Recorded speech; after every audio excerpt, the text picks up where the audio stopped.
আসসালামু আলাইকুম। পঞ্চম শ্রেণীর শিক্ষার্থী বন্ধুরা, তোমাদের সকলকে আমার চ্যানেলে স্বাগতম জানাচ্ছি। এখন আমরা তোমাদের গণিত বইয়ের 111 পৃষ্ঠার অঙ্কটি সমাধান করব। বন্ধুরা, তোমরা যারা আমার চ্যানেলটি সাবস্ক্রাইব করনি, তারা সাবস্ক্রাইব করে আমার চ্যানেলের সাথে থেকো। আর কমেন্টসের মাধ্যমে তোমরা যে স্কুলে পড়ো সেই স্কুলের নাম আমাকে জানিয়ে দিও।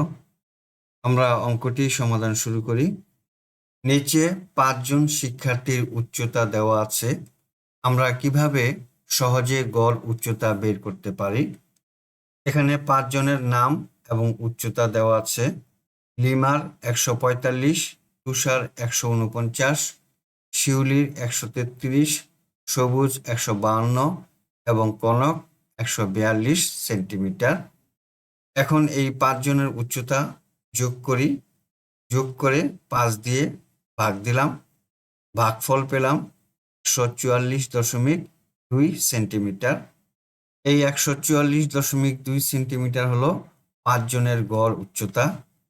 সহজে গড় নির্ণয়ের আরেকটি পদ্ধতি নিচে দেওয়া হলো।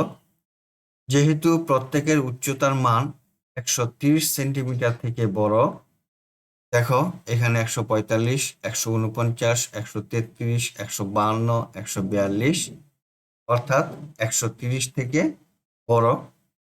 সেই জন্য 130 সেন্টিমিটার থেকে পার্থক্য নির্ণয় করা হয়েছে। এখন প্রত্যেকের থেকে 130 সেন্টিমিটার বিয়োগ করি। 145 থেকে 30 বিয়োগ করলে থাকে 15। 149 থেকে 130 বিয়োগ করলে থাকে 19। 133 থেকে 130 বিয়োগ দিলে থাকে 3। 152 থেকে 130 বিয়োগ দিলে থাকে 22। 142 থেকে 130 বিয়োগ দিলে থাকে 12। 15, 19, 3, 22, 12 যোগ করে 5 দিয়ে ভাগ করলে ভাগফল পেলাম 14.2 সেন্টিমিটার। এখন 130 সেন্টিমিটারের সাথে 14.2 সেন্টিমিটার যোগ করা হয়েছে। যোগফল হলো 144.2 সেন্টিমিটার। সুতরাং উচ্চতাগুলোর গড় হলো 144.2 সেন্টিমিটার। প্রথম নিয়মে গড় উচ্চতা পেলাম 144.2 সেন্টিমিটার। দ্বিতীয় নিয়মে গড় উচ্চতা পেলাম 144.2 সেন্টিমিটার। এখানে আরেকটি কৌশল দেখানো হয়েছে। সর্বনিম্ন মান 133 সেন্টিমিটার থেকে পার্থক্য করেছে।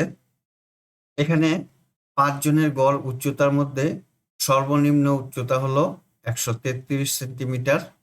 এই 133 সেন্টিমিটারকেই সর্বনিম্ন মান ধরা হয়েছে। এখন 145, 149, 133, 152 এবং 142 প্রত্যেকের থেকে 133 করে বিয়োগ দেওয়া হলো।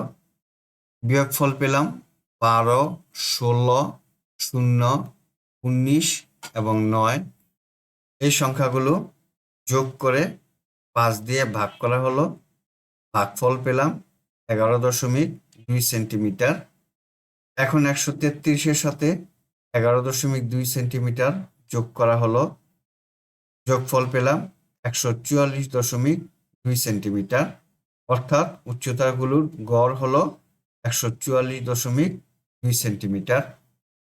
গড় নির্ণয়ের 3টি নিয়মই দেখলাম।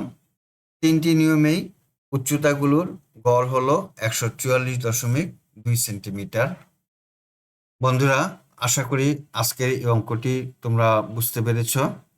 আজ তাহলে এ পর্যন্তই। দেখা হবে তোমাদের সাথে পরবর্তী ভিডিওতে। আল্লাহ হাফেজ। আসসালামু আলাইকুম ওয়া রাহমাতুল্লাহ।